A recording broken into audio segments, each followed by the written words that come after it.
Alright, well, we're off on our adventure. This is the circular driveway, which is kind of handy when I'm coming in and out with large trailers, which I back in and out anyways, but it's timber, I know. I'm going to shut you back off here for a second while I get out and close the gate. Be right back. I'll show you just a little bit of my, well, shouldn't take more than a, oh, there's a hawk. He's in that tree right there. I'll show you my driveway here. I hope it doesn't jar the camera too much, but seatbelts. Yes, seatbelts, I get it. Seatbelts are a nuisance. They're probably good, but they're still a nuisance. Put yours on too, Timber. Okay, now we're just passing the end of the lake, which is on the left. And this is the actual, technically it's not my driveway because I don't own this land, so it's a road, so to speak. Very potholy one that nobody bothers with. I made a big steel drag and I'm gonna have to hook it to the back of the tractor and hook it to the back of the tractor and drag this road a little bit. It won't be like plowing it nice, but it'll level out some of it. This poor old van, it's got way over 300,000 kilometers on it, which is really close to 200,000 miles. Shocks are going in it. It still runs. Thought it kind of handy for the back roads here like this because it's another pond to the side there. You don't really mind if Timber jumps into it when he's wet or a little bit mucky.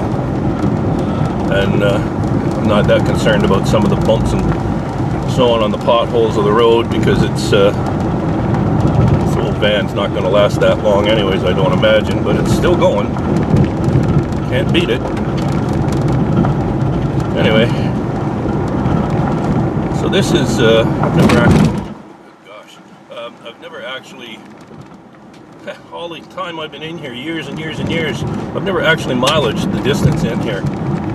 Probably about a mile, I guess. There's a highway up front there. Okay, so we got about 7 or 8 miles down the highway, and then we take off into the dirt roads. Well, here we are. And so the journey begins.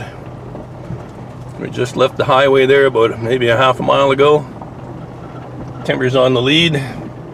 He's pointing the way. And we're going to go as far as we can up here. I'm not quite sure how far that is. I haven't been up here for 2 or 3 years, so it's been a while. We'll see.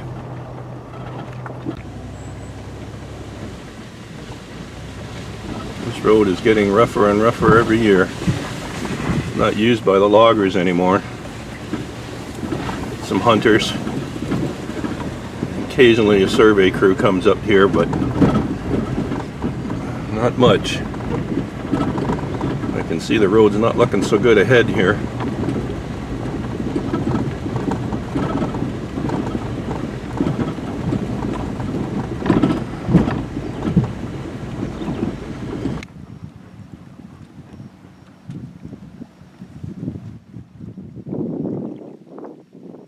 We had to stop by for a few minutes here and just cool off a bit. It's a beautiful spot. We're way out in the middle of nowhere, but even still, there's just gorgeous places everywhere.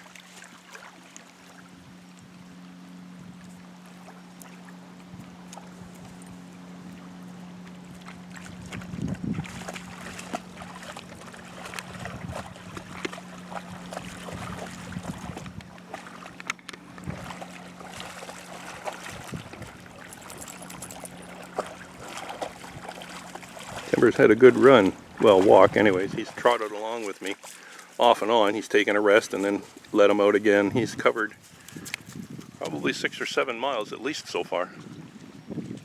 Piece at a time, 3 or 4 miles and then a break. Okay, there's a big old bear. He was just on the side of the road and he just tucked into these bushes. I don't know if we're going to see him, but he was just right there. Timber was trotting along ahead of me. right in here. He's probably gone into the bushes. Yeah, I don't see him here. He was right there.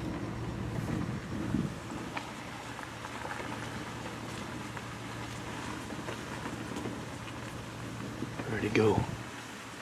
Man, they disappeared. Oh, I can hear him. I think he's... Timber knows he's there.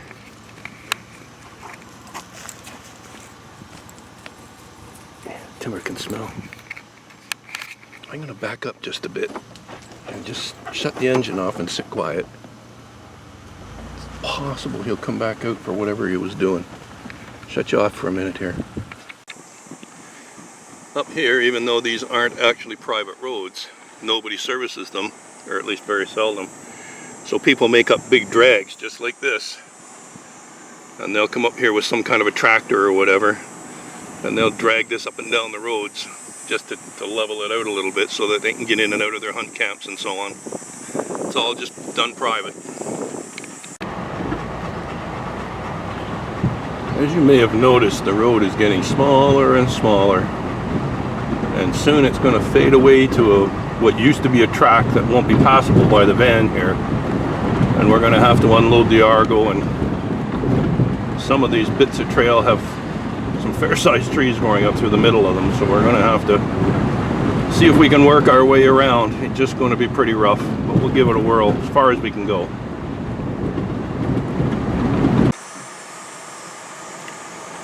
Well, folks, I think we're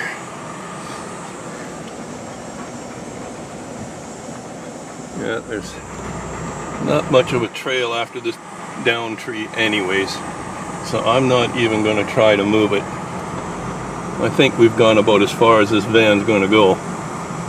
So we're going to park here and unload the Argo and see what we find.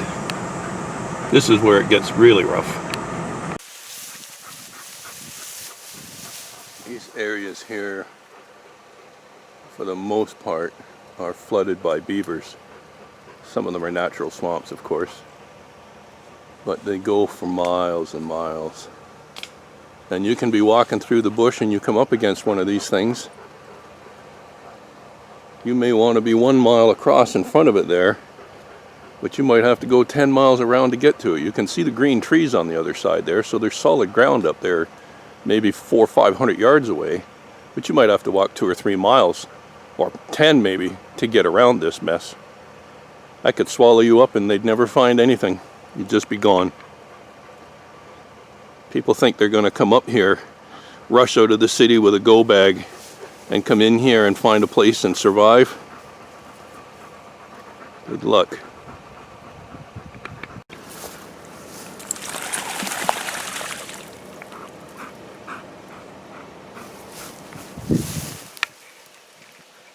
Are you enjoying yourself down there? Well, at least it's nice and cool, huh? Okay. See you in a bit. Let me know when you're ready. Oh, here you come. Yeesh.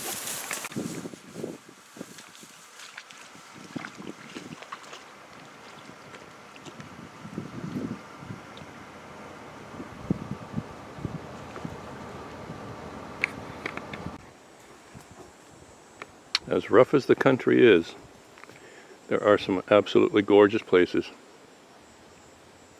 And look at this. That water is shallow, maybe 6 or 8 inches deep at the most, with a beautiful fine sandy bottom. And it just gradually gets deeper. What an awesome place to go swimming. Absolutely beautiful. And there's little lakes like this everywhere around here. Anyway, time to get out of here.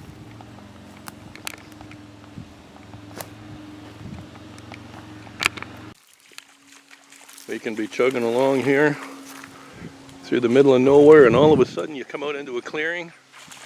Well, it's not exactly a clearing, as you can see, but there's these pretty little spots everywhere up here. There's millions of them. Water is not a shortage here. All you have to do is be able to purify it a little bit. You'll never be thirsty in this country. or overheated. Kimber just loves these things. Yummy. Swamp water. Yummy, good.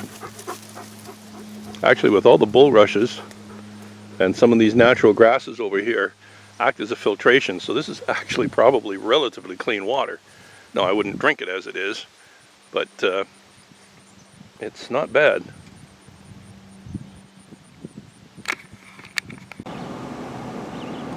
And we have thousands of these little ponds here and the endless beaver lodges, complete with beavers.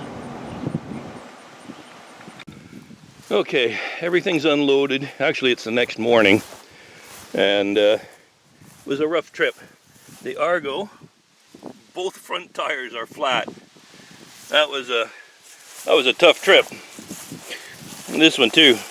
This one's really flat. So, this one's lost a little bit of air, but I don't think it's actually got a hole in it. But this one's leaking somewhere. Now I keep a patch kit in the glove box of the side-by-side here, because with only 4 wheels on this one, if you get a flat, you have to fix it. At least the Argo has 8 wheels, so we can limp it home and get it back on the trailer if we have to. But anyways, that's our trip. It was amazing, awesome, beautiful, tiring. Hope you enjoyed it. Thanks for watching. We'll see you all down the trail.